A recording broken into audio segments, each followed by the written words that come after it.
Lads. Hello, hello, hello, everybody. Welcome to the show proper, my friend. I have Paul with us. If you'd like to introduce yourself.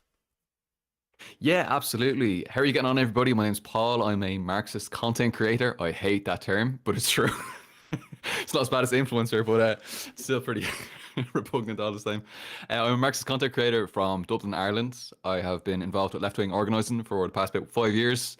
And now I make Marxist educational videos on YouTube with the Socialism 101 series. So listen, thanks very much for having me on. It's great to be here, and I'm looking forward to having this conversation. We've been on before. We had a good conversation about Irish Socialist Republicanism before. That was great. And yeah, really looking forward to this here today as well. Right. It's always fun when I get people on for the conversation after I've already had like an extended conversation, because left thinking traditionally, like the way I've organized the format is that it's a great introduction to somebody's kind of like almost like their political origin story of like that like how did I become a socialist? Well, it was when I was 12 and my teddy bear got ripped open by a vile capitalist, and in that moment I decided surplus labor, no, never again, no. It can be fun that way, but if I already know you, I know some of the details, but it's you're always welcome onto the show, my friend. But very quickly, just for the audience, I've done the levels behind the scenes, so I think the levels sound all right. Just check in with me if the levels are slightly off.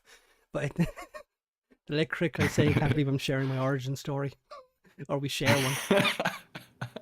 And by the way, I always do that as well. That's always a thing. Like I'm always just trying to get the audience to just check in with me and be like, okay, does it sound okay? Does it sound shite? Does it? Yeah, well, sometimes it works, sometimes it doesn't.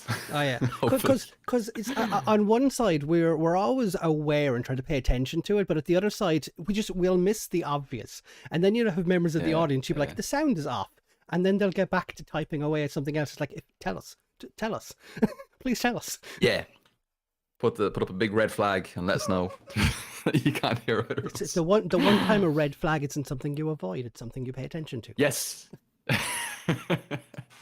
Well, Absolutely, absolutely. my friend Paul, as is the tradition on left thinking, if you could give us an introduction to your politics and how you kind of came to the Mm. positions that you have, but without necessarily giving any tendencies or like explicit labels to your politics, and more describe the conditions you found yourself in and why the way the world is set up just wasn't conducive to actually ameliorating those problems. What were the kind of things that led you towards a left-wing approach to solving the problems in the world? Mm. Do you have time? I think we might be here for a few hours going into this conversation. Okay, well, I can go all the way back if you want, like all the way back into childhood and stuff like that, and it might be interesting because we can sort of trace the conditions like with Ireland and how that would sort of give rise to a more of a radical and revolutionary. What were the sort of conditions and context which would give rise to that? So I suppose if we go like all the way back, I would have had an extremely strict Catholic childhood. My dad actually trained to be a priest when he was younger. Then, of course, he met my ma and couldn't be a priest. But yeah, so I had a really strict Catholic childhood. Although in the stage, I was always quite concerned with like social justice and stuff like that. Hmm. As far back as I can kind of remember, even like when I was about 6, 7 years old in school, I'd see teachers giving shit to like really disadvantaged kids in class, and I remember just like standing up and telling them to stop picking on those kids, because I could see that there was clearly some sort of class issue going on. I wasn't in Hmm. any way class conscious or anything like that. And of course, while I grew up in a very normal proletarian family, we struggled a lot to get by, but we weren't particularly politicized. We didn't have that real political consciousness. It was very much coming from that kind of Catholic tradition where the be all end all is the spiritual realm, if you want to call it that. Although that faded over time. And we'll get into why that might be a little bit Hmm. later. As with pretty much everyone in Ireland, even though the social oppression was kind of something that was always happening, but maybe we weren't really as aware of it. We were very aware and felt the national oppression. And I'll always remember that my dad hated England so much. I remember like my friends would be talking about like going on holidays to England, to London, to this or that. Hmm. And because you could get those really like cheap flights. It's only like a Hmm. 10 or 20 quid or something like that Ryanair. You could pop over. But my dad would never bring me because of his hatred of what the Brits had done to Ireland. And so that was something that I sort of learned about growing up, and it was very much in the background. And I suppose that's a bit of a backdrop for, and I know we don't want to put like labels on it, but it is a bit of a backdrop for kind of a socialist republicanism. And as well as that, I suppose, to refer back to what we were talking about earlier on, abandoning kind of spirituality and stuff like that, I was growing up in the 1990s, which, as you'll remember, is really when the Catholic Church's abuse scandals came to light. And people started to realize that there was some serious systemic issues in Ireland. It became very clear that we were basically living in a theocratic dictatorship for many, many decades. And so within this social context, it was quite clear that what we need is, I suppose, a quote, that old Marx quote, was a real movement which abolishes the present state of things. And so left-wing politics would naturally develop from that kind of context and those general conditions. So I can go on a little bit more. There's a lot more to tell in terms of like becoming more explicit. I'm not sure if you wanted to jump in on any of that, or if you had any like thoughts, maybe especially like the 1990s and what a weird time that was in terms of the 1990s was quite odd. Yeah. I had to very quickly mute my mic there because somebody just came into the room and rummaged around for a little bit, so I had to mute the mic. I've a lot to kind of jump off on the little things. It's if you want to jump in here, or if you've more to tell, it's up to yourself. Yeah, well, okay, right. Well, I may as well. I'll just push forward and go through like my whole kind of developments all the way. I'm taking notes, so nothing will get away from me. Ah, great stuff. I'll get the little notepad out here beside me as well. Okay, yeah. So generally, so there is this kind of context for the development of left-wing thought in terms of experiencing, feeling, and understanding the social oppression, national oppression, and of course the sort of chains of the Catholic Church and Catholic theocracy in Ireland. And while generally, I suppose, being quite progressive, I was in reality probably more so social democratic. And I began to develop some level of class consciousness really following the sort of 2007, 2008 banking crisis and the ensuing recession, So I suppose by about 2010, 2011, I was really openly anti-capitalists. And I think at that stage, I wasn't quite as class conscious as I would have needed to be.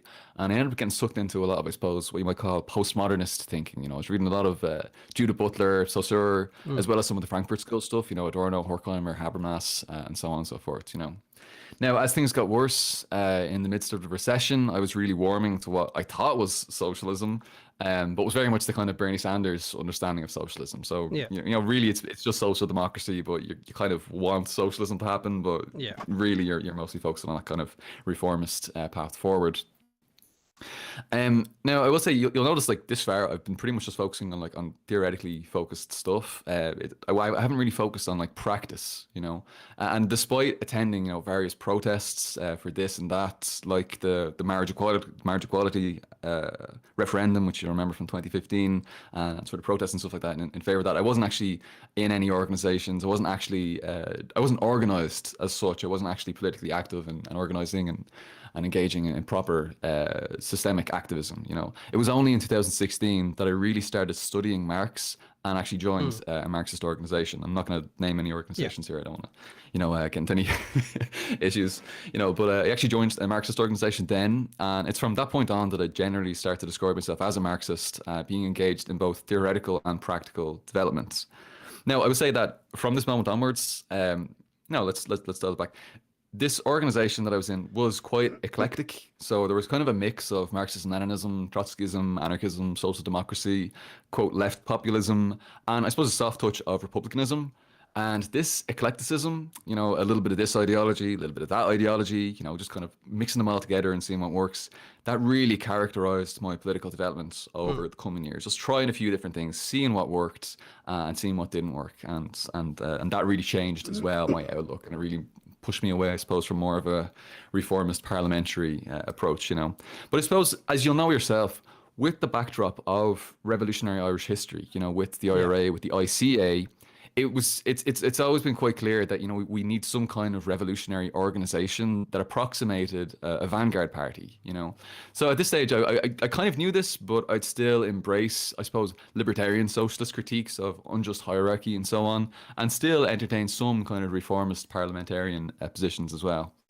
Now, I drifted away from that organization, that sort of mass organization, in about 2018. Really, it was after getting some pretty serious activist burnout following the campaign to repeal the Eighth Amendment for abortion rights. And at that stage, I really began to recalibrate politically in a little bit more of a focused way that was more firmly rooted in revolutionary republicanism and scientific socialism. Though you can still see elements of the aforementioned eclecticism in, for example, the early videos on this channel around this time. Like if you go back to like 2018 and even some of the 2019 videos, you'll still see this kind of eclecticism coming through. So eclecticism is really an issue that I've had over the years, and it's something that I'm constantly trying to work on refining. And I suppose sticking to a genuine revolutionary communist and a revolutionary and scientific socialist line that can genuinely bring about a 32 county socialist Republic of Ireland, you know. Yeah. And so yeah, that's it. There's a lot there. I know I've kind of fast forwarded through, you know, nearly 30 years of stuff. So I'm gonna let you jump in. You have your notes there and stuff like that. So did anything jump out at you that you thought was interesting or you could relate to or weird? We're Irish. It's all weird. Yeah. The two things that I want to point out immediately is it's that hovering specter of the national oppression is deep in the consciousness of any Irish person, because one of the things I think people kind of, if they're not subjected to it, they don't know it exists, but there is very much thing as an inherited national trauma where still within the zeitgeist of the Irish people is the effects of the Irish famine, both politically, socially, and culturally. You see it in its most benign form of clear your plate, don't leave anything there.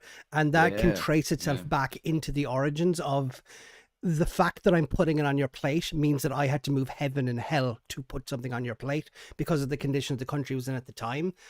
Politically, the population of the country, I think, is about 3/5 what it was in 1750. So we're the only country in Europe that actually has a lower population going into the 20th century than we did going into the 18th century. So, and then culturally, if you just look at the sheer domination of the Catholic ethos within society, and somebody might ask, how does you being Catholic have to do with your national oppression? After the famine, when British institutions basically went, oh, well, if I can't make money here, I'm just going to pull the fuck out. The only institution powerful enough to actually plug up those holes was the Catholic Church, who set up a lot of work factories, set up a lot of kind of like monasteries, set up a lot of like women's homes, the mother and baby homes that are now coming out. The main power dynamic that could set up was between the Catholic Church as an institution and the oppressed people under British rule, where they weren't able to get out of it. They either had to go into kind of like forced indenturement within that Catholic system, or they had to leave Ireland. And that's still alive and well today. And these are all of the myriad ways that oppression, we're still in the thick of the fog, even though the source of the fog is not totally gone, but in a lot of ways, like the fog machine has been turned off, but it's still spitting out fog every now and then, and the room is still full of it. We have to be ready to call it what it is, and then figuring out a way to navigate through it, which is to become class conscious, and then a way to clear it, which is the whole point of what the Marxist project is, which is a fundamental reimagining of our relationship to material conditions itself. And it comes down to that idea of that national oppression, where you will have people just having a hatred of England, and you will see Irish people using the word British and English interchangeably. But if you ever nail it down, when we say we hate British people, we're mainly talking about English chauvinists. Like, I have no problem with a Welsh nationalist, or like somebody up in like Falkirk. I've no issue with those people, even if they wear the Union Jack with kind of like the British attire. I know within their soul, they know themselves that Britain means Westminster. Yeah, it's a good way. It's a good way of sort of sharpening that and refining like what that means. I really thought that was quite interesting what you said about the Irish mams. That's so funny. You know, the Mrs. Doyle's are like, go on, go on, go on, go on, go on, go on, go on, just over and over and over again. Eat your food always. You have to please ma'am. You know. And as you said, there's always this lingering specter of national oppression that we can't escape from. And you also mentioned how there is this kind of with this lingering, there's always this background of Brits out, Brits out, Brits out. You know, you'll always see, you don't really see like English out, you know, spray painted around the walls of like normal like working class areas. You do see Brits out all the time, you know, so you can't really escape it, and you still can't escape it. And I don't. We're coming up on 900 years of colonial oppression and exploitation, and I don't know. I hope it's not. I hope it doesn't get to 1,000. I hope I hope we can have a genuine. We can genuinely have national. I hope we can have national liberation and socialism before then, so that we won't need to carry this on. But because even in everything I was talking about, I never once mentioned the fact that there is a non-trivial chunk of this island still currently under British rule. And Yeah, where I don't absolutely. even have to Six counties. mention a continued occupation into why there is that animosity against kind of like the English nation and the English citizen, where I don't even have to mention the continued occupation to point out where that there's enough there aside from the giant thorn still stuck in your arm. And Yeah, that also means that like the whole like Brits out, that's not something we read in history books, that's something we read on the side of tenement walls, and that yeah, changes things, because it's not a thing that happened to our parents, it's a thing that we see happening to our friends, and that changes things. yeah. Something that can seem quite. And I think probably to more kind of the bourgeoisie and like the petty bourgeoisie, maybe they won't experience this kind of stuff quite as Mm. acutely or quite as intensely. They can kind of have like a cool kind of distance, kind of, you know, that kind of the Yeats, that kind of William Butler Yeah. Yeats kind of. I'm not really affected by the 1916 Rising. Was it even worth it? You know, all this kind of very. I am detached. I'm so cool and detached. I'm not worried. Yeah. You know, they don't really experience the national oppression. But yeah, like if you're proletarian, then you can feel it. You can definitely see it all around you, whether that's full on colonial occupation in the six counties or semi-colonial exploitation of the 26 counties, you know, Yeah. under the so-called Free State and so on and so forth. You know, it's still there. It's still there everywhere. You know, you walk down the high streets of Dublin and you question who owns this property, this building, and who is it? It's of course British financiers, British landlords, and Mm. they still own and control Ireland through different means. You know, which is exactly what James Connolly warned us about in Yeah. Socialism and Nationalism, And it's 1897. You know? in a conversation about a year ago, like you gave me one of the best examples I've ever seen of it, where it's just examine and scrutinize the differences between the first constitution, organizing the first Dáil, Yes. and the one that came out of the Republic declared by, fuck, I should know this, but it was in like 1936. The I think it was the Mm, third Dáil. Just look at the subtle differences, and especially how a constitutional right to a home was no longer in there. When like mm, this is a major contradiction that I point out to people, where the origins of the successful Irish revolutionary ethos was within the land reform movement, the Land League, the idea that mm, you have a connection to the land that you are being exploited through your connection with. You have to live somewhere. And what British landlords did was exploit that fact to get filthy fucking rich and then give you a small corner of it to sustain yourself on. And it was that antagonistic connection that was exploited and then inverted through, well, if you're going to make sure that we have to have a place to live, then we want to own that place to live. And you led towards the origins of the boycott movement, the origins of the Home Rule Party, was linked into the idea that you should be able to own the land you live on. And the fact that it only took, was it like 25, 30 years for that to suddenly disappear from the new Irish mm, Republic yeah. just showed you that their idea of owning things it should be an Irish bourgeoisie, not a British bourgeoisie. Mm, mm.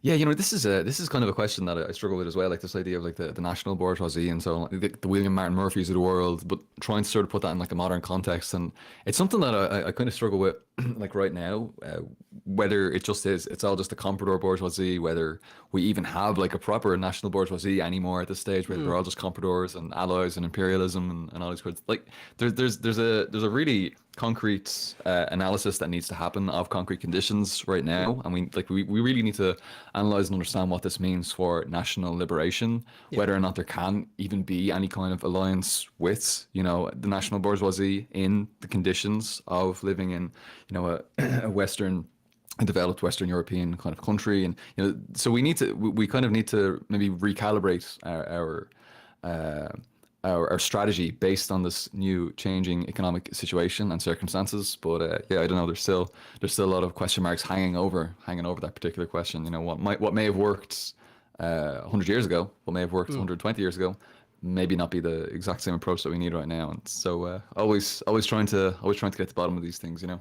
No, totally agree with you. And like this harkens back to something that we were just saying before stream in terms of how like Marxism is a continuously evolving dynamic process where there is no like Marxist state. And by state, I don't mean like a political state. I just mean like a state of being or a state of history. There is no like pin in like a timeline somewhere saying this is Marxism, this will always be. No, it's continuously evolving in response to the conditions that developed it. It's the whole idea that the conditions influence the people living in those conditions, and then those people respond to the conditions to develop a conceptual understanding of those conditions, and then through understanding the conditions they can't help but to change the conditions, and then that in turn changes the people living in those conditions, and the wheel just turns on indefinitely. And the one thing that I keep thinking to myself is one of the greatest things Lenin ever did was identifying what will happen, and like future a projection. Probably one of the most accurate projections he ever made was the idea that capitalism will move out of a national antagonism into an international antagonism, where you will no longer be competing between national tensions. Instead, you will start forming monopolies within the nation to be able to start exporting the concept of capitalism, and then you sell the financial means to sustain a capitalist enterprise abroad somewhere else. Like the city of London is such a gorgeous example of imperial capitalism, because like how much of it collapsed because of Brexit, and you have to ask yourself, where did that value go? Well, it was because a huge part of the value they produced was through sustaining the imperial projects around the world. And that was a really, really, really good prediction by Lenin. And I have to wonder if it even crossed his mind that you would have a technological revolution in the 1970s, what would he have predicted would happen to that international capitalism? Because I would imagine he would have presumed that the foundations of it were so brittle because of the efforts in sustaining something like that. All of a sudden, the material conditions have slightly shifted and changed. But again, we understand that that's what's going to happen because that's how the dialectic works. So we have to constantly be revisiting it to ask ourselves, where are we and where are we going? Yeah, absolutely. And you did a really, really good job there of explaining like the global capitalist imperialist system and how this kind of subsidizes the lives of the people who are living in like the imperialist cores. And so I suppose what it means really to break that up, to break up these international capitalist imperialist powers. And you also sort of alluded to this idea that there are these sort of blocks, you know, there are these imperialist blocks that sort of work together to engage in their capitalist exploitation beyond national confines, you know. And we're seeing something quite interesting in terms of international capitalism, in terms of how they're it's like they're trying to, you know, you've got like the MCM capitalist circuit. They're like trying to, through like finance and through people focusing on the global financial stock market and all these sorts of things, stock exchanges and stuff. It's like they're trying to just drop the C from there. They don't want to go MCM anymore, or MCPC, M plus delta M, whatever the general formula of capital you want to use. They kind of just want to drop the middle part out, and they kind of just want to trade like money for money, get richer from that. Of course, they're dropping the whole point about all value being generated through labor power, but it is very much accelerating their demise. You know, they're hurtling towards destruction. Can I give you a really funny example of that, where everyone noticed but nobody knew what it was? The European Super League. Oh, tell me about that. Where you basically had, for anyone who's not aware, European football right now, there's basically like 8 clubs that are in the like elite ascendancy, but they don't compete domestically against each other. They're located in their own respective national leagues, where you have like 3 super clubs in England, you have 2 super clubs in Spain, you have 1 in Italy, and you have 1 in Germany, where it's becoming very difficult for them to actually create their profits, because a huge one of their major constraints is they're tied to performance on the pitch. If they don't play well, then their sponsorship kind of suffers because of this. So what they were trying to do is they were trying to find a way of, well, how do we remove the competition from this so that we constantly have ourselves in a high entertainment environment? So they tried to create a closed franchised league, where suddenly they were going to get a massive influx of cash, trading purely on the marketability of the clubs involved. Because if Bayern Munich and Barcelona are playing, think about how many international TV stations are going to want to sell that. Regardless of how well they play, they're going to want to sell it because they know people want to watch it. So they're trying to generate value outside of what is the point of sport, which is watching the physical competition between athletics people.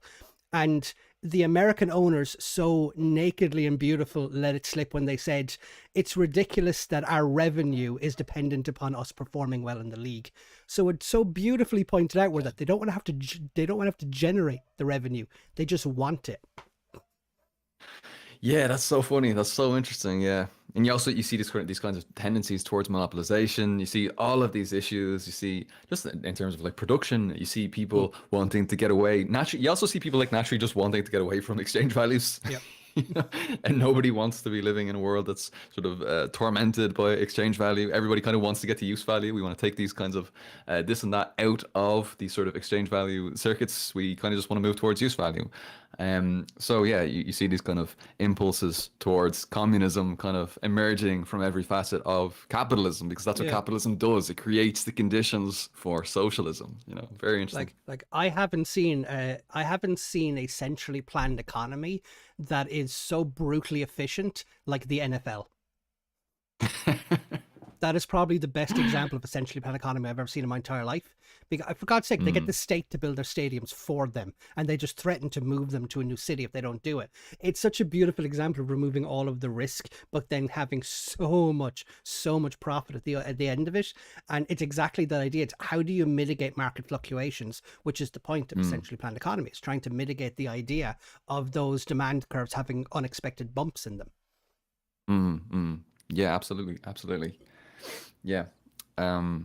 Really flies in the face of the free marketeers who are all about that decentralization. Well, no matter where you see the term free market, there's an asterisk by free, and that free means for the poor, it's not for the rich. Yep. Yeah, the free means you're free to lose it, not you're free to gain it. Yeah. Freedom from the tyranny of being able to eat, the tyranny of being able to afford healthcare. New First Amendment just dropped. It's freedom of speech, freedom of earning income. Jesus Christ. Freedom from life at this stage. Jesus fucking Christ. Much, yeah. But sorry, am I allowed to swear? Sorry. Oh, yeah, by all means, work away. Class. I can't imagine my stream without cursing. Yeah, Irish streams, you know. Exactly that. I always feel rude. Do you feel rude though, like in the international context? Because like we just swear like fucking sailors all the time. Like we just can't stop swearing. Whereas you talk like, I don't know, like Brits or Yanks or whoever. Honestly, I don't. They're so polite. And I think the reason I think of it that way, it's because it's almost like, you're not asking me this, but it's almost like somebody's asking me if I'm ashamed of my culture. Where there's and I have this with Americans all the time, where I'm kind of like, I'm not going to make myself more American to satisfy you. We can meet somewhere in the middle, but that implies compromise. And the reason it annoys me with Americans is because so often I have to amend my political education to make it applicable to them, where it's like, do you ever find yourself having to explain British politics using Democrat and Republican analogies?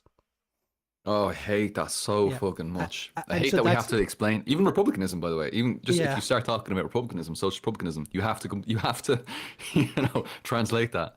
Yeah, it's for that exact reason that I just stopped caring. Like, I'll ask permission, but I'm going to swear away anyway.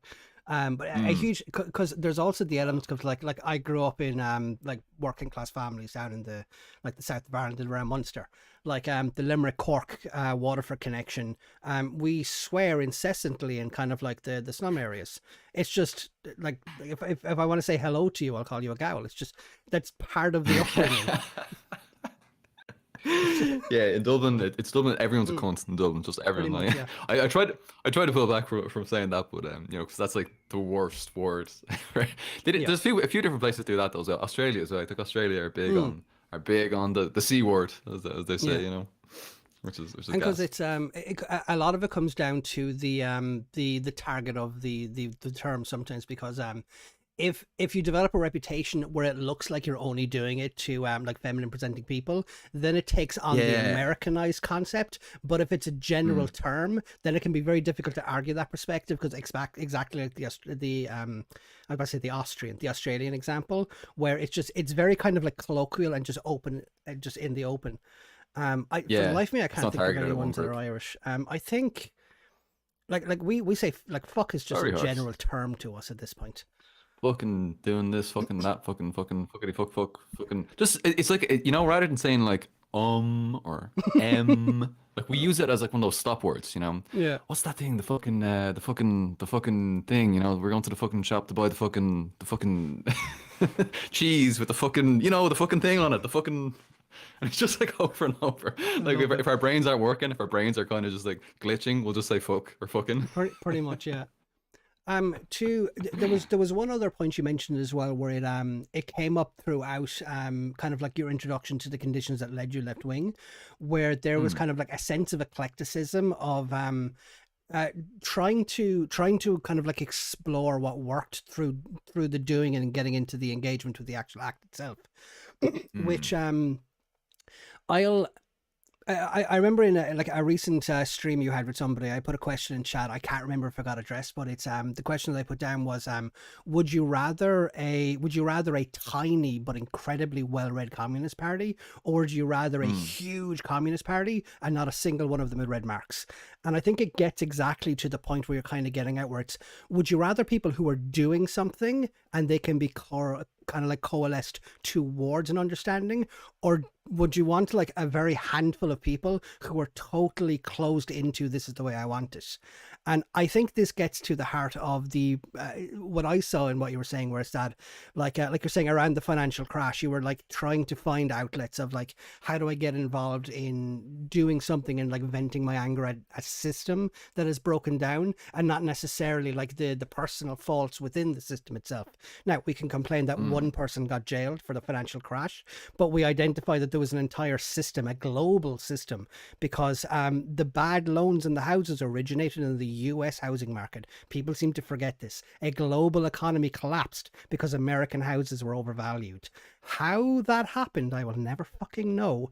But it seems weird that we were fixated on the bankers and not the banks. And it's that idea of like the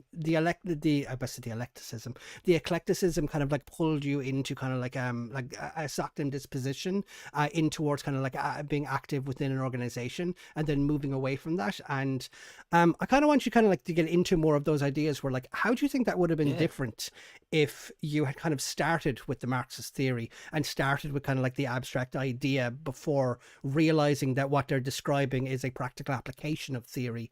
Or the way you did it, where you kind of like the way I put it is, you lived praxis without having an orientation towards where that praxis was going.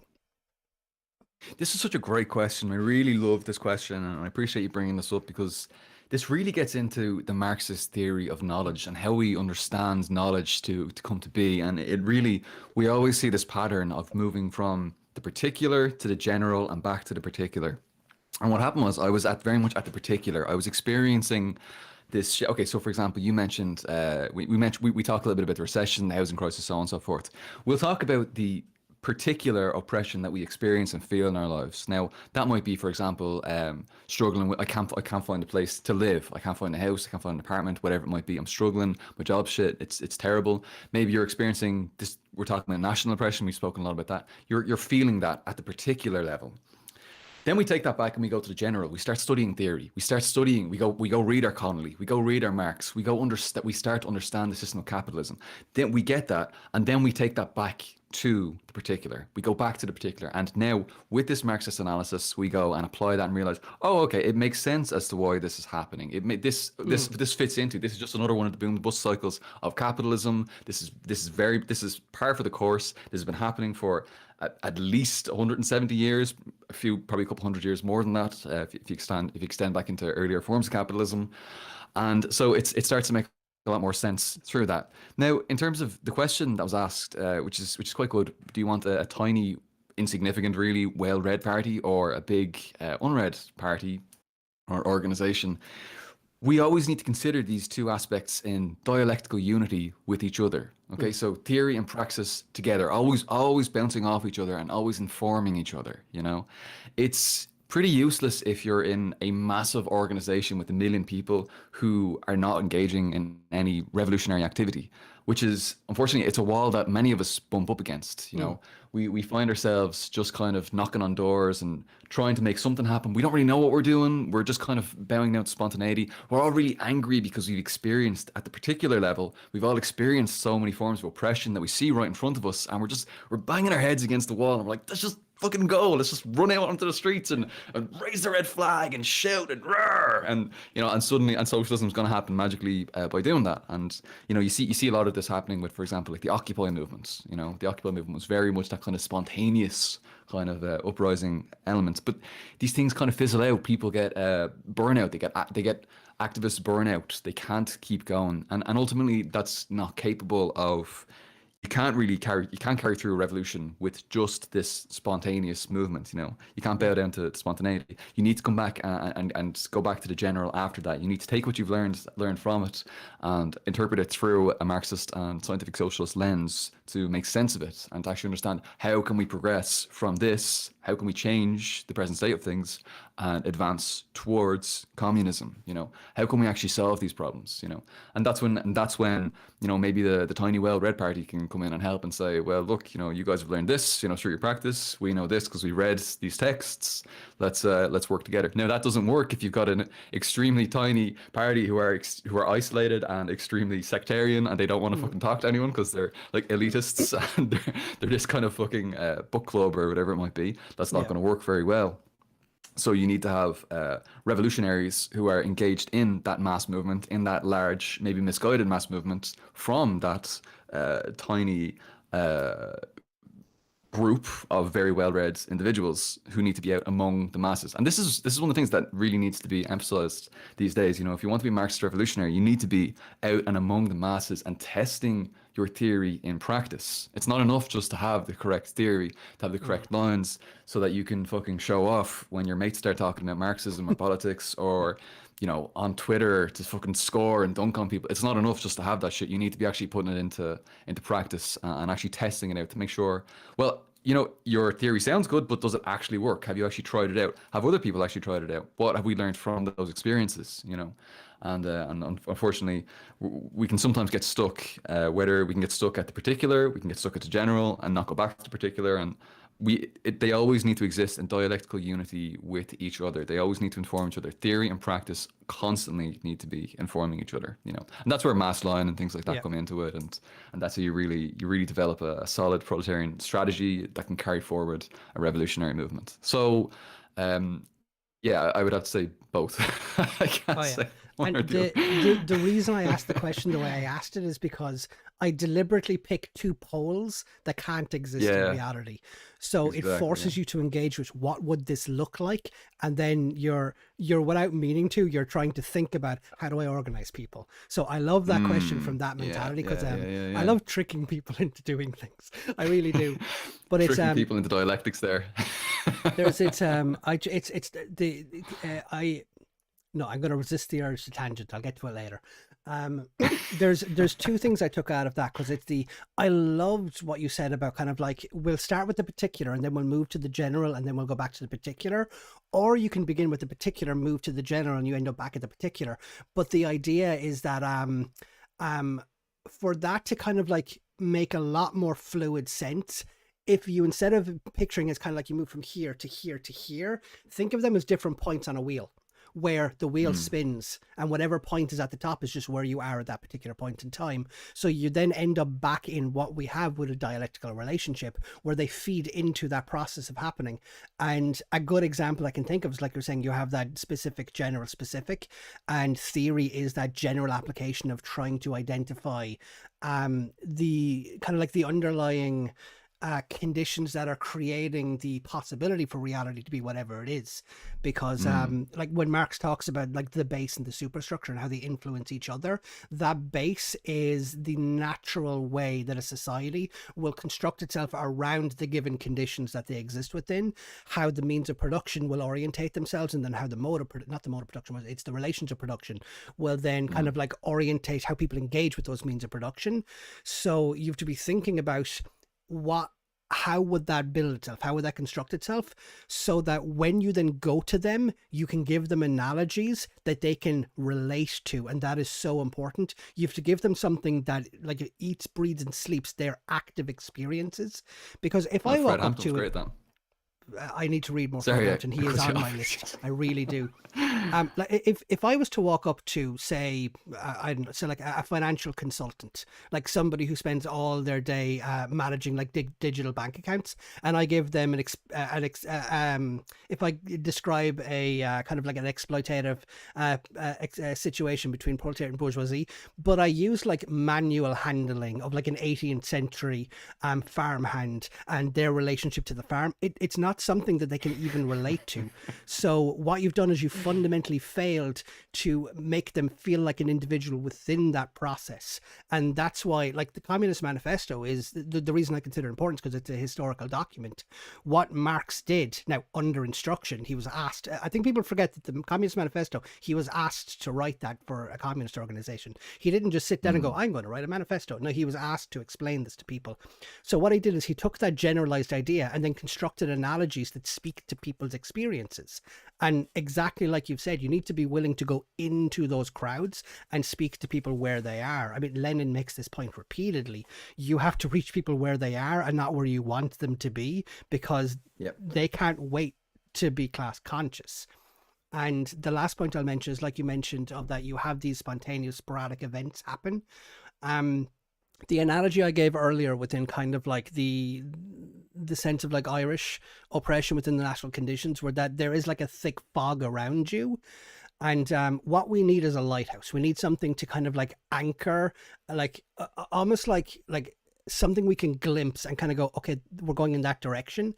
A lighthouse is a static object that is constructed through manual labor. It is a physical reality within that world where it is there only because somebody put it there, and then it acts as kind of like a focal point, a fulcrum. But you know what looks like a lighthouse? Just a random spark. And what happens when you get there? There's no lighthouse. That's what a protest is. It's you spotted something, you went there, but now where do you go? Yeah. You know, without revolutionary theory, there can be no revolutionary movement. It can just be, you can have an uprising, spontaneous uprising, and you might be able to win some reforms, maybe. That might put some pressure on the government, but it's not going to fundamentally change the nature, the class nature of the state that you're in. It's not going to be actually able to deliver a meaningful change into the transition to socialism and communism. You know, they're incapable of doing that. You know. Which is which is unfortunate. It's unfortunate because the people are kind of spending a lot of energy and potentially putting themselves in quite a bit of danger by going to all these things all the time. You can have kind of people falling into like a movementism where they just kind of go from protest to protest. You know, they're protest hopping because they're so angry at the system and whatever oppression people are experiencing on a given day, on a given month, whatever's popular and trendy, they'll protest and protest and protest about this and that and the other. And they'll spend their lives doing that. But you'll find that at the end of their lives, after 50 years of doing the same thing, the conditions of the country are very much the same. You know, things haven't really changed that much. And so I suppose this is really where scientific socialism comes in, where you can say, well, you know, what actually has worked to change the nature of the dialectic between the bourgeoisie and the proletariat, you know. What actually has shifted the principal aspect within that contradiction from being the bourgeoisie, that is under a dictatorship of the bourgeoisie, to the principal aspect being the proletariat, that is being under socialism and moving towards communism. You know, what has actually changed? What has actually done that? What has been able to successfully make that dialectical transformation occur? Yeah. And we can look to, you know, the USSR, we can look to, you know, Mao's China, we can look places like that, and we can see that we can look to Albania, you know, and a few other places as well. So, you know, we can see what actually worked and we can see what didn't work, but maybe, you know, felt good, you know, because these protests and stuff like that do feel good, you know. There's a good sense of, you know, collective struggle that you can get from these, but in terms of actually being able to liberate the people and the oppressed masses, you know, maybe we need to go a little bit beyond that. And I think, though, it is interesting that kind of we're having this conversation, because this is probably, in terms of like the Irish context, this probably isn't as big of an issue, because in the Irish context, we have a genuine revolutionary tradition. Yeah. like genuinely revolutionary, not fucking around with protests. Like actually, you know, and I'm talking about the physical force Republican tradition.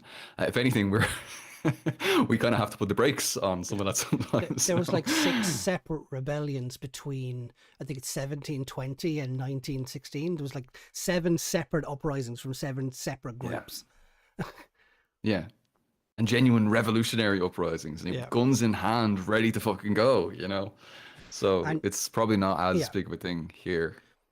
And for me, what it comes down to is, because like I'm, one of the things that I also want to stress as well to people were that like a huge part of what we're doing, like what me and Paul are doing at the moment, is kind of like left-wing entertainment, in terms of you're getting to kind of like engage with these ideas in kind of an entertaining manner, but I'm also hoping that you'll kind of like chew on it and then take it away with you and Mm. do something with them yourself, where like we'll be the first people to admit we could be doing something more productive with our time right now, but we're also trying Oh to yeah. play those odds of whatever we could be doing on our own. Just say if 10 people watch this and then those 10 people go away and do something, the actual net impact on the world is that little bit greater. So it's the idea of how do you constructively trying to utilize that entertainment, which is this the whole point of Mm. agitation propaganda. The whole idea of like that critical media should be in some way trying to be a systemic critique of power relations, so that you can give people something to chew on, something to think about as they walk away with it.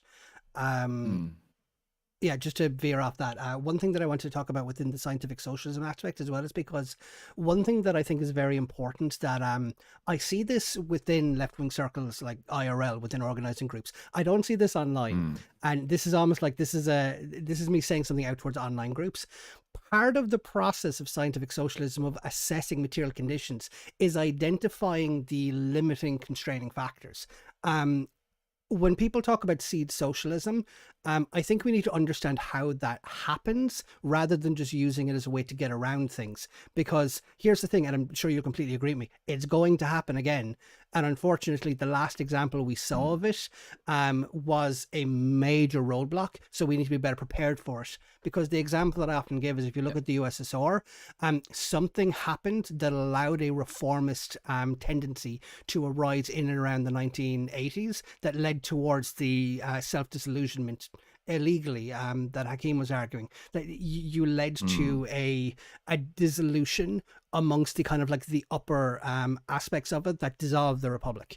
So you have one of the things where we need to understand how that happened so that it doesn't happen again. And I see this happening within like the actual groups themselves, where they're discussing this idea, but I would like to see more of it happening in online circles, because that's one of those Mm. key aspects. Because like, here's the thing, the history is just a thing that happened. We need to be willing to assess it critically and negatively, because what happened is exactly that. It's the outcome of the experiment, which is part of the point of what that scientific socialist perspective is, which is the actions of the proletariat is the world laboratory. We input conditions, we then apply a set of constraints so that we can examine practical theory and how they organize themselves, and then we study the outcome. The outcome was, we saw an ideological shift happening where that bourgeois, liberal bourgeois, whatever you want to call it, just kind of like reasserted itself, not within a majority, but in enough people.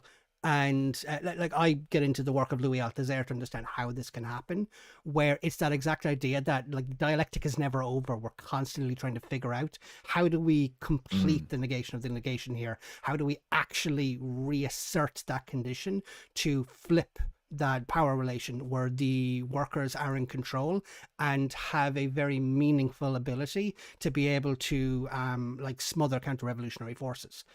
Because Mm. like I'd be guilty of it sometimes, where I say that like the greatest thing the USSR ever did was show us the conditions of its failure, because we can now never do that again, because ultimately the point is to win. The point is to actually Yeah, sustain that that's right. Yeah. revolution, and that is what's important to me. Because and the reason I say this is, how many times did capitalism fail to get off the ground? How many times did it get smothered by mercantile empires? Yep. It learned from those failures, and eventually you had the joint stock companies within Denmark, not Denmark, within the Netherlands, just prove so robust that they were able to withstand those pressures, and then all of a sudden it became unprofitable not to follow them. We need to not do something similar. But we need to learn from that process, that it's that relationship with engaging with the examples of history so that we can produce something that can't be knocked down. We need to fundamentally attack the base of society and then reorganize it. Yeah, absolutely. The base, and as well, I'd also say this, the superstructure as well, Yeah. especially in socialist society. You've really hammered home such an important point that I think that a lot of revolutionary Marxists are sometimes, especially online spaces like this, are kind of afraid to critique our revolutionary history, our revolutionary past. Like we get so much critique from the right and from the Yeah. center that we kind of see it as very precious and we need to protect it. And yes, we do. But amongst ourselves, we also need to look at, well, what actually went wrong? What led to this capitalist counter-revolution? Where did the bourgeois counter-revolution happen, occur? When was it completed? And we can see this happening in the USSR. We can see this happening in China. And we need to understand, like, how can we fight back against this? What was it that actually went wrong in these socialist experiments? And we can actually pinpoint the kind of the policies and the moments where these issues are located within the history of the USSR and in the history of China. But I will say that, like, there are things that we can do when we're in social society to push back against that. And I think cultural revolution is really how you continue the revolution into socialism and to communism. We don't know fully how to get to communism. Like we can't pretend that we have the answer for how to get to a fully stateless classes society. We don't know that. We're just not there yet. But we do know how to, when we're in social society and there are these sort of bourgeois forces or these bureaucratic wannabe capitalists or capitalists in surrounding countries who you're encircled by, who are trying to push capitalism back on you. We now know that there are ways we can push back against that as well, because that was one of the things in the USSR that they didn't really do. It was kind of, okay, we've established socialism, we can kind of take it for granted now. It's just kind of taken for granted that we're at socialism, we're at the next stage of historical development. There's no way where we can actually properly backslide into capitalism.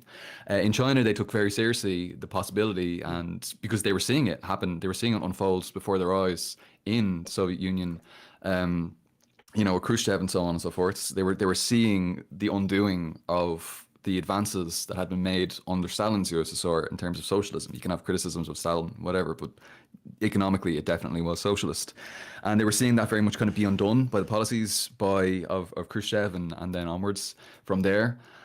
And so they were able to fight back against that with the Cultural Revolution and keep pushing it forward. Now, unfortunately, the Cultural Revolution was defeated as well. The rightists and reformists actually defeated the Cultural Revolution, and so it returned. It went back onto the capitalist roads, and yeah, well, here we are now in this world today.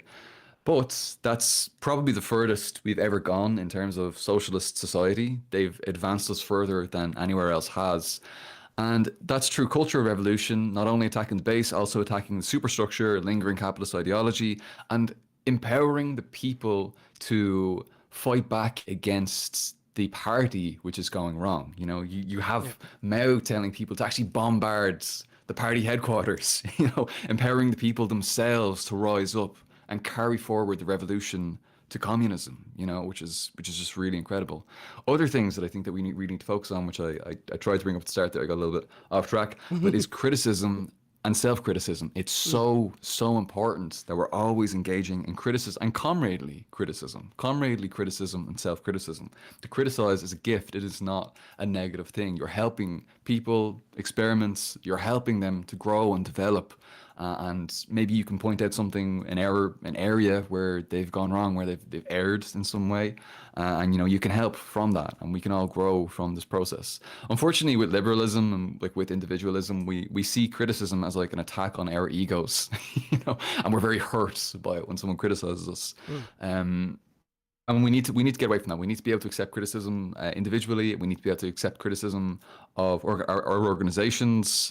We need to be able to give it as well. And that's how we can always learn from the past and make sure that everything that has happened in history doesn't go to waste, and that we don't repeat the same mistakes of the past just over and over again. Because unfortunately, there are some people who just kind of want to recreate the USSR exactly as it was, or Mao's China exactly as it was. And it's like, okay, admirable that you want to, to bring about socialism again. Yes, definitely. But we need to go beyond that. We need to learn from what worked and what didn't work and build our strategy based on that, And like, to be completely honest, if somebody wants to rebuild the USSR in its as an exact one-to-one replica, then I'm incredibly excited about the future, because that means they would have had to invent a time machine to go back to those conditions. And if we're at that level of technological development, I am fucking ecstatic. It's at that point, it's like people have to, like, it's like to use the Irish example, the kind of like the Celtic federations that would have existed before the Norman invasion, like that'll never happen again. Like that's a cultural point in history that was unique to those conditions and those circumstances. That it's not coming back. We can try to revive and recreate it, but then we run into the problems of kind of like chauvinistic nationalism, of trying to crystallize those cultural artifacts into being kind of like altars to worship upon, through which to kind of like hold some sort of superiority status. We have to be very careful about what we exalt. Like my perspective is that don't preserve or revive culture, live it. It's a living thing. It's something you should do right now and as it is, and do it with the understanding that it's going to change, because cultures are produced by people, not the other way around. Cultures don't produce people, people produce cultures. This is why it's really annoying, because it's like to very quickly just like branch into one of the critiques the right wing has of Ireland that annoys the ever-loving shit out of me, because they'll talk about the global the growing multicultural aspect to Ireland, or they'll talk about how different Ireland is, and I just want to remind them of the amount of social change that happened in Ireland between 1910 and 1970, when we had a very ethnically homogenous population of like 95% Irish white, and how much social change happened then. Homogenous groups can still produce cultural change. It's not linked to like them damn foreigners. No, it's just people change. That's literally all it is. People will always change. And that's one of the aspects. And you also touched on one thing, that just to pull us back to scientific socialism, in that the scientific aspect, I think people sometimes I think they hear the term scientific and they think, oh, brilliant, with the backing of science. No, it's what it is. It's a mindset. It's a way of engaging with a process where, maybe this just came easy to me because I have a year of undergraduate physics under my belt. So I had my ego just like stamped on and just crushed out of me, where being wrong I view as a phenomenally exciting thing, because what I've done is I've received data of my performance. And that's exactly it. When I'm talking about how I will always argue the USSR failed. And if somebody says, no, it didn't, I'd say, where is it? It just... I would say defeated. Maybe it was defeated is probably a little more inaccurate, because it was defeated by the bourgeoisie and the capitalists. It wasn't that socialism failed, it's that capitalism won, rather. That is a fair point. What always catches me up is because I use very neutral language that unfortunately will carry a connotation with it. Yeah. The way I look at it like that, again, the way I look at it was something along the lines of like that. If you're doing an experiment, the status of your experiment will be, was it true or false? Was it completed or did it fail? And a failure doesn't mean that the experiment wasn't worth doing. A failure means you achieved outcomes you weren't expecting. So you got data out of it. So you now assess the data and you add it to everything else you have. So I view the USSR as providing nearly 7 decades worth of data. Never before in human history have we ever had that much data. Yep. Yeah, so I think like people will get me wrong when I say it failed. I don't view that as a negative. I view that as, so we've 7 years worth of negative results. So let's look through that to find out what did we misapply as positives and what did we misapply as negatives. Because like maybe this thing we thought was great furthered the kind of like the development of bourgeois sentiment, and maybe something else, like maybe the lack of a cultural revolution within the USSR might have been one of like the cornerstone again, to get away from failure, like just like one of the linchpins, because the way I look at it is because like capitalism and socialism to me aren't like characters in a novel where they have motivations and love interests. No, they're the outcome of material processes. It's just the way the world is. There's the element of economic determinism in there, and that what induces the sheer randomness of the variable is the fact that all these systems fundamentally are producing action from humans, where we produce the material change because we respond to those conditions. So, like if a system failed, it doesn't mean there's anything wrong with the system. It just means that it, something within the conditions of the relations of production just regressed in some way. And I'm trying to figure out where did the regression happen? Yeah, I would say probably the clearest. There actually were even if you look at like Stalin, like when Stalin was in power, there were issues even like from like 1936 onwards, where Stalin started talking about this idea of, rather than it being like a just being a proletarian state, it was more like a state of the whole people. You know, like this idea that like class struggle is kind of finished. We've basically formally gotten rid of the capitalists. We've formally gotten rid of the bourgeoisie. Of course, this says nothing about the black market, you know, black market capitalists that were still existing. It says nothing about the capitalists externally, you know. So it was very premature to say that there were no classes there. And then there's of course issues in terms of like a new rising bureaucratic class which is there, and so there it was very premature that Stalin would say that, and then Khrushchev could then run with that line and use that to sort of implement a lot of horrifically reform, just basically just to dismantle, piece by piece, dismantle socialism as the years went on. And even by the time the 80s have happened, you're in full on capitalism at that stage. You just have the red flag, and it's a little bit more progressive than, of course, you know, the Western powers, and definitely preferable to the Western powers. But you're still very much you're back into that dictatorship of the bourgeoisie. Very much under a red flag by the 1980s, you know. So yeah, you can kind of pinpoint these things, and you can kind of say, well, you know, how could we have done that better? What could have been improved on there? And yeah, it is difficult. And I would definitely say, as you said earlier, cultural revolution is how the people could ensure that you stay on that path. You know, you mentioned so many interesting things there, and it went off in a few different tangents, and I really wanted to.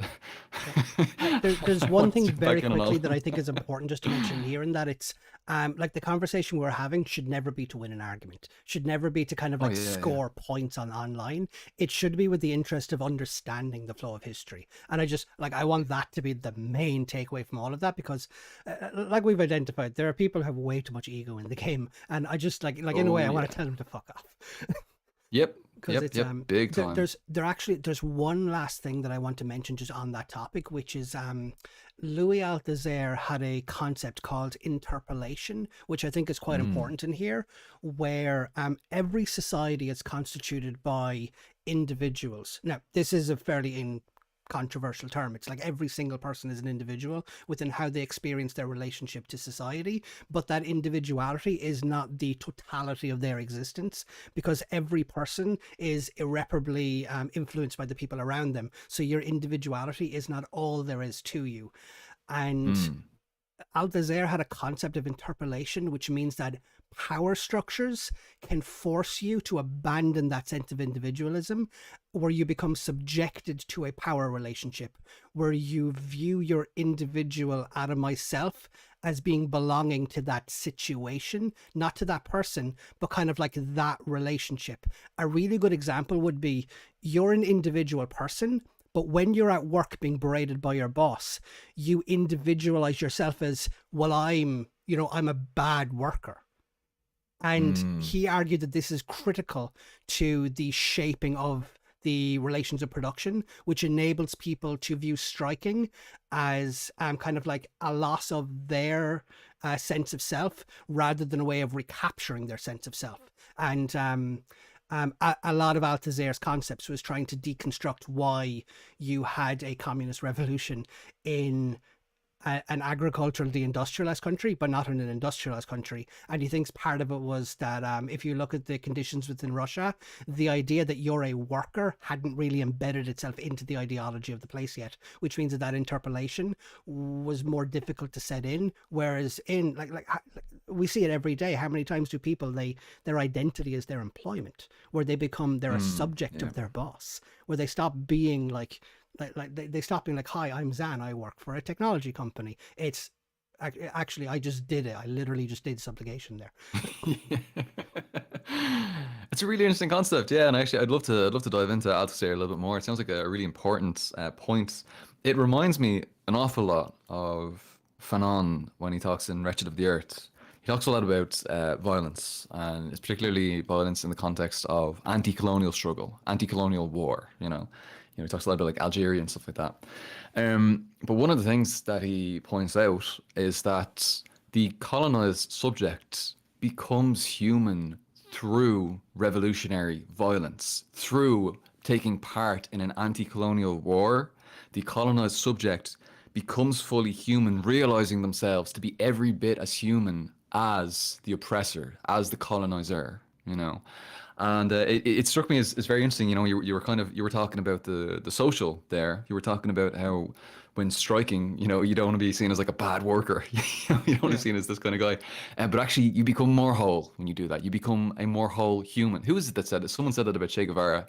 I forget the name of the guy who said, maybe Sartre, Jean-Paul Sartre, I think, who said it, that Che Guevara was the most complete human being he had ever met. And this is because he's someone who's engaged in struggle and liberation, and he's actually freed himself from the shackles of this kind of subjugation. It seems like Fanon was kind of getting at a similar kind of point, particularly in the anti-colonial context to what's been alluded to there. Unless I've completely misunderstood and misinterpreted. That's very exciting, because I'm seeing the like it seems like they're separate, like specific examples of the same generalized idea, but I can see the building blocks of the same idea. And for me, the building block is that idea of like what false consciousness does is that it inverts your relationship to the material conditions, where you no longer see an authentic version of your conditions. You see a version of your conditions that justifies your place within those conditions. For instance, you're not poor because you're lazy. Or to say, you're not poor because you're a worker in a society that undervalues basic necessities. You're poor because you're lazy, where it fundamentally inverts the relationship, where rather than you being a product of your conditions, you become the cause of your conditions. And it sounds like Fanon and Bud Althusser are trying to say that you have to invert that inversion, or to be bold and maybe link two things together, you have to negate the negation. Hey. I love it. Yeah, I love that kind of aspect of, well, it's kind of an aspect of like abusive relationships that we see with capitalism, where they invert the oppressor and oppressed. I'm not the one who did this to you. You did this to me. In fact, you're the one who is lazy. You're the bad guy here. That's I don't know. It's this kind of weird, toxic relationship that we all have with capitalism, and unfortunately, with, as you said, with false consciousness, we blame ourselves. I'm poor because I'm lazy, not because my labor power is being exploited and stolen. Well, maybe not stolen, but certainly appropriated by capitalists. What's really funny is that I accidentally had a personal experience that just made this very clear to me, where I used to be a rugby union referee, and I'll never forget, I red carded somebody, and they said, "Oh, why are you giving me a red card?" And I remember just staring at him saying, like, I'm not doing anything. You knew the rules, you did the thing, and now you're getting the consequence. Like, it's like what have I to do with this? I was just the one who enforced it. Where it's that idea like that, like they broke the rule. If they didn't do that, I wouldn't have given them a card. So all I'm doing is I'm responding to their action. So You're just there's playing that a role.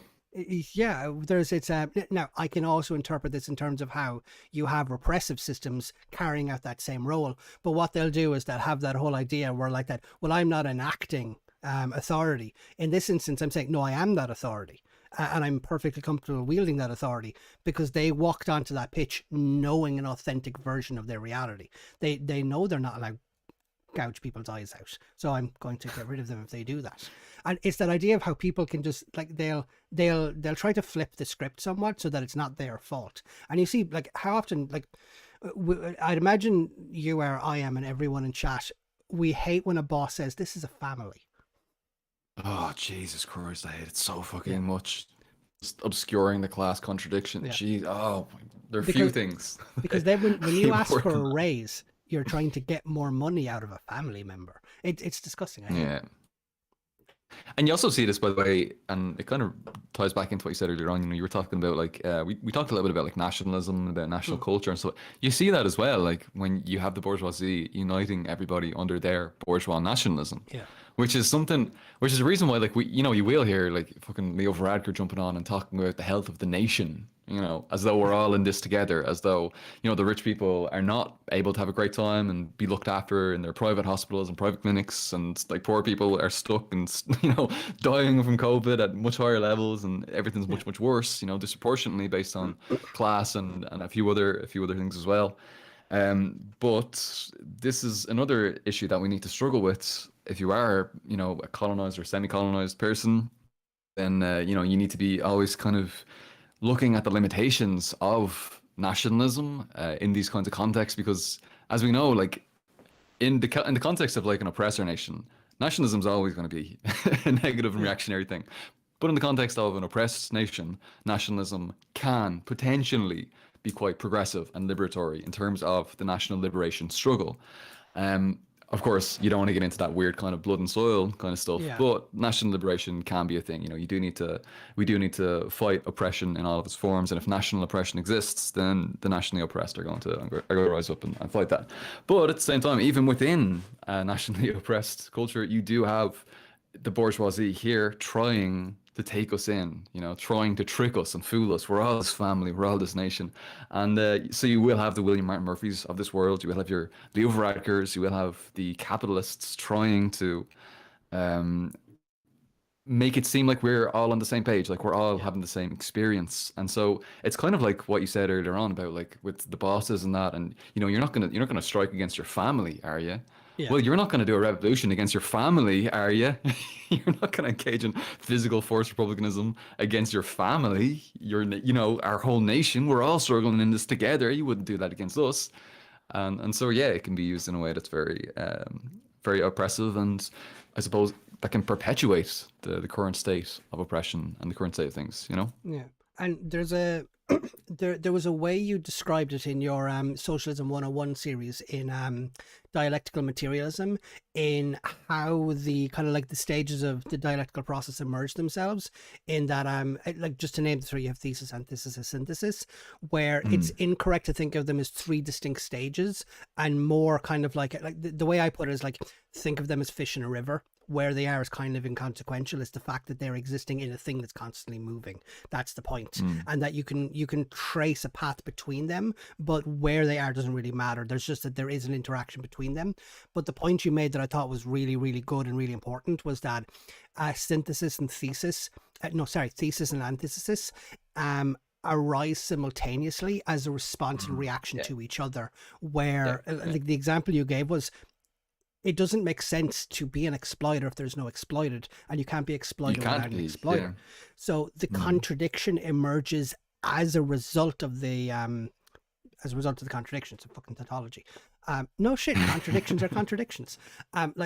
You can't just explain away a contradiction, which is why Hegel developed the Hegelian dialectic, because you can't explain away a contradiction. So when a boss says that, oh, I'm not exploiting you, we're a family here, I look after you, it's kind of like imagine if Leo went on stage and said, oh, I'm not taxing you, it's a friendship fund. We'd all laugh at him. And the exact point you're getting at, where that like that sense of like, nationalism is very, very, very, very, very dangerous, because it is fundamentally, and I will argue this until the end of the day, it is fundamentally idealist, because it doesn't find its roots in a material reality. The material reality that emerges within that nationality is actually grounded into your class relationship. I fundamentally believe this, and this is for me because look into the origin of the nation state. It's an origin of imperial colonialism. It's a reaction to the conditions that you have defined states, where the state, you can argue, is a material reality, and the state will wrap itself around this idealist concept of the nation, because the nation is fundamentally entirely socially constructed. It emerges purely because of the action of human beings. But I don't think we respond to a national influence. I think we create national influences. And what is important is to find out what created that sense of national identity, because that is the thing that has the material root. And Connolly so beautifully noticed that what actually created the national identity of the Irish, like the shared island Irish thing, because before the Normans, there was no shared Irishness. Oh, extremely online left. Thanks a million for the raid. But like, this is one of the things I want to point out. Like before the Normans, before like the 1100s, there was no like shared like Irish nation. There was no like sense of like, oh, everyone on this island, oh, we're all one person. No, that wasn't how that worked. They all had their sense of provincialism. They had kind of like a more like localized way of looking at things. So you have to ask, how did that idea kind of like develop and extend itself outwards? And Connolly noticed in Ireland, it was built through a shared oppression upon nationalistic lines, where your nation became the form of your class oppression, where like the Irish bourgeoisie were allowed to be British. And that was always an interesting one for me. And it was that idea where like that, like to be Irish was to be pushed down, that idea. So you have to be asking yourself, how did it emerge? And there's a James Connolly quote. Now, I actually don't know the quote. I'm going to paraphrase it, which is, if you say you love Ireland, and if you're talking about her soil and not the people on her, then you don't love Ireland. And that for me is the fundamental root of that understanding the material perspective, where Ireland is not an island. Like there's just an island in the middle of the Atlantic. It's a bunch of rocks. Yeah, it has loads of oil, it has bits of trees everywhere, but that's not what Ireland is. Like, Ireland is an idea within the community that's cultivated around the people who exist on that place. The concept of that national identity is cultivated by all of the peoples who inhabit that region, and they construct that identity. And one of the key aspects for me is that, and this is where the blood and soil types go wrong, Ireland is not made by Irish people, it's just made by people who exist in a place we call Ireland. 500,000 Pakistani refugees could move into Ireland. The culture could fundamentally shift into a different direction. It's still Ireland in my eyes, because the people in that place have created something authentic and unique within their experiences. So Ireland takes on that idea because they're fundamentally built towards the idea of catering for the people living in that place. And to me, that was Connolly's nationalism. It doesn't matter if you quote unquote belong here. It's you're here and you care about the person next to you. So let's build something for all of us. And the unique conditions within the Irish experience was he was willing to include a settler colonial population, as long as they identified class relations and not religious sectarianism. Somebody who was like a third generation Protestant living in Belfast, he was like, I'm fine with you living in Ireland. Just have an Ireland for all of the people on this island and not along sectarian unionist lines. It's not finding that idea that like there's no Irish gene. What makes you Irish is the acceptance of the people around you. And for that exact same reason, you can almost get disowned from your nation. I mean, for God's sake, this is a huge part of what racism is. You see it all the time in the UK, where how many people have their Britishness conveniently ripped from them, even though their families have been here 17 generations. I don't think there's a material root to nationality. I think it's an idealist conception, but we have to wrestle with it because it has very real implications. The material root of what forms that nationality is that class antagonism in how it fundamentally builds a relationship of production, because mercantile capitalism it's very easy to trade if you have a national flag.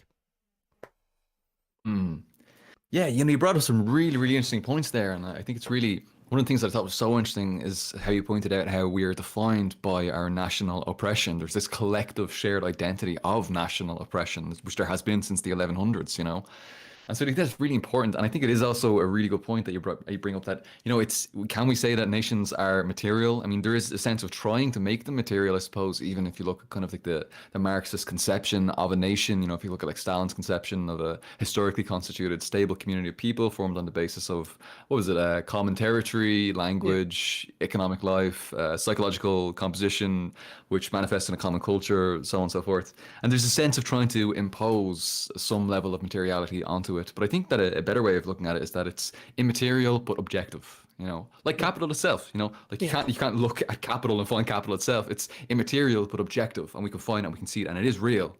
And it's but it's a consequence of many other processes. Within a complex set and series of social relations.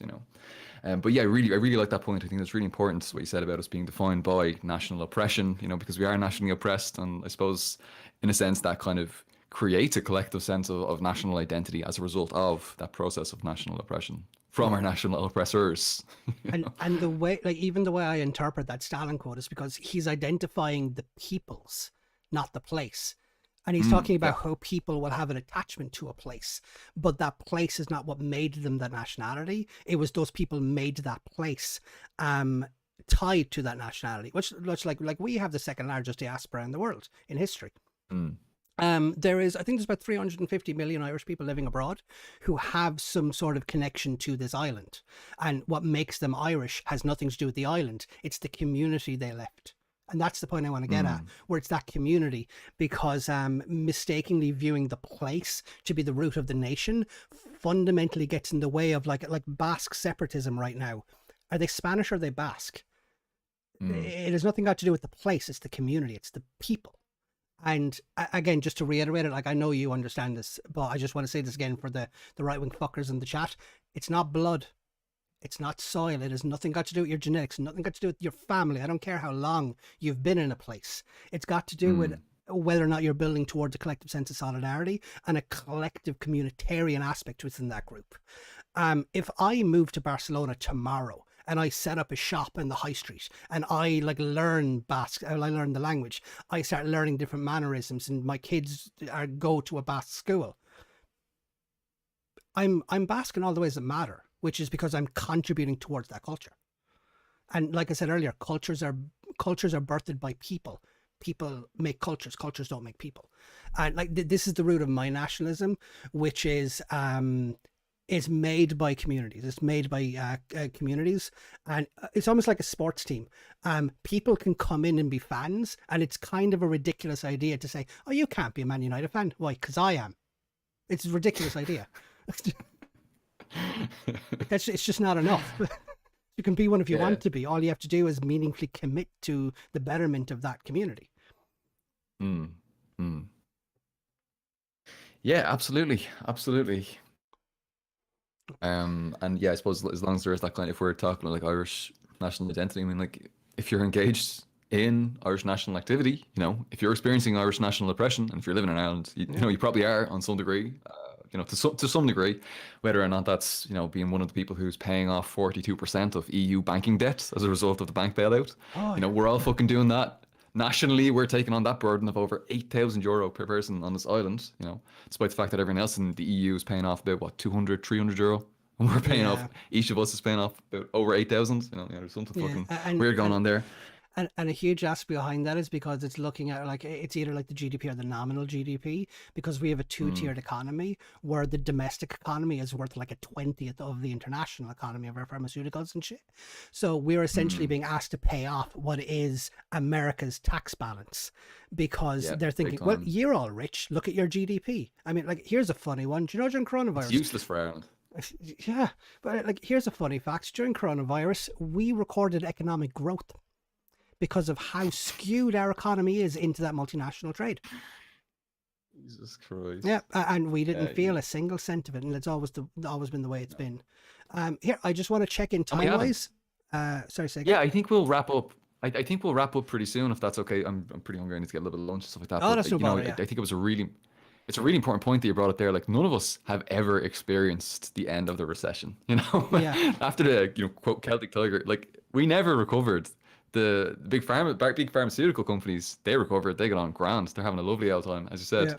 GDP growth, you know, it's doing well. But the people of Ireland, we are not. You can't. And unfortunately, you do actually have chauvinists all over the world who look at Ireland and say, "Look, everybody's having a great old time. You know, positive GDP, great, brilliant." No, we are not experiencing that. We never have, and I don't think we ever will under the current order of things. If you want to know the conditions within a place, ask the people in that place.